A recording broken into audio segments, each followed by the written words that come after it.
Welcome back my channel again. अनि हामी चाहिँ आज सेन्पाई मामाहरूसँग चाहिँ टक्कसँगले म्याक्स भालुमा आएको क्या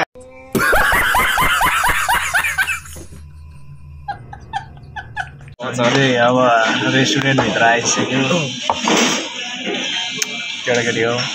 अब यहाँ हामीले चाहिने करोडको मालाहरू हाल्नुपर्ने हुन्छ। आइसक्यो साथी यो कसो हो भनेको यो कसो भनेको वेलकम हो नि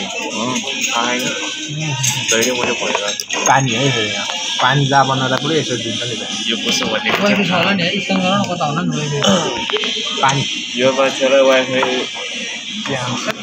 गाह्रो एकछिन के खान्छ हामी लेट्सी के हुन्छ हेरौँ। मामाले अर्डर हाल्दैछ। मामाले अब के अर्डर हाल्यो मलाई थाहा पनि भएन।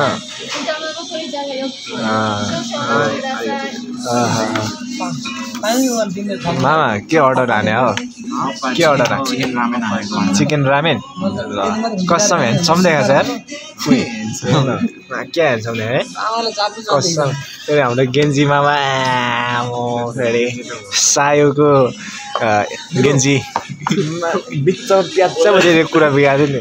सायोकै गेन्जी सायोको मालिक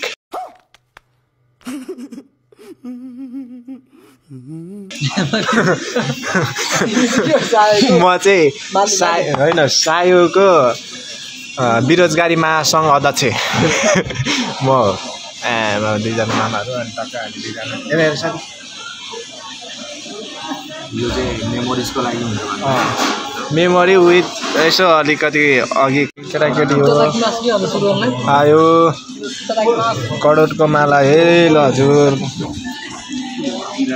यसलाई हामीले कतिमा खरिद गरे हो साथी? 12-15 पर्यो होला फेरि अब यसको त के भन्नु है हाम्रो औकातले भ्याउँछ। करोड अनि यो 24 टिकको मात्रै पर्छ 1 लाख त राम्रो 24 टिकमा नै फेरि के कुरा गर्नु चलाउनु यो मासु चाहिँ के को पर्यो मामा? चिकन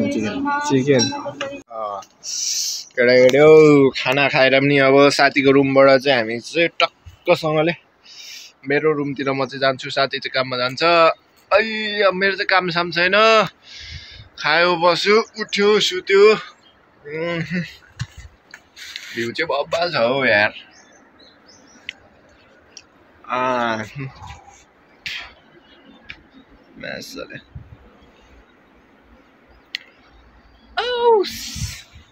गाह्रो छ हौ जिन्दगीमा केटाकेटी हो। ल एकछिनपछि चाहिने बेला भेटौँ है। साथी चाहिँ गइसक्यो साइकलमा पारेर अब स्ट्यान्ड बाई हानेर म चाहिँ लखर हिँडेर चाहिने रुमतिर मुन्टिँदैछु। हिँडेको 15 मिनट 20 मिनट भइसक्यो। 15 मिनट 20 मिनट त होइन 15 मिनट भइसक्यो। कस्तो रुमै पुग्दैन। अझै लाग्छ मलाई 10 मिनट भनेपछि टोटल टाइम 20 मिनट लाग्दछ रुम पुग्न मेरो साथीको रुमबाट। देश चाहिँ म हिँड्दै जाँदैछु। अब गएर त्यहाँनिर के भन्छ लुगा धुनु पर्ने हुन्छ। नुहाएको पनि छैन यार नेपालबाट आएकोदेखि। नुहाएर चाहिँ सर्ट अलिकति मेरो सानोतिनो कामहरू छ। काम साम सकेर फेरि काम पनि गरेको छैन धेरै भइसक्यो। घरबाट आएको 1 हप्ता भइसक्यो। भएको अलिकति ओखाने पनि सक्न लागिसक्यो। कस्तो टेन्सन भयो। यस्तो टेन्सन हुँदा पनि बियो सुँदिन त के भएको? के गर्नु गाह्रो छ। भाषा बोल्नु नआएपछि विदेशमा चाहिँ गाह्रो छ है केटाकेटी हो। सोचे जस्तो चाहिँ हुँदैन। अब नेपालबाट जुन हामीले सोचेर आउँछ विदेश गएपछि कमाइन्छ भन्छ केही त्यस्तो हुँदैन। यहाँ आएपछि सबै difficult very difficult. Expectation versus reality भने जस्तै त्यस्तै हुन्छ। आकाश पाताल फरक छ। हामीले नेपालबाट सोचेर आएको जस्तो केही हुँदैन। यहाँ 10,000 को त के आउँदैन। एउटा चामल एउटा तरकारी किन्दै जान्छ 10,000 त अचम्मै छ यहाँ आउनु पाएको छैन बसको भाडा ड्याममा इलेक्ट्रिसिटीको ड्याममा अनि त्यसपछि फेरि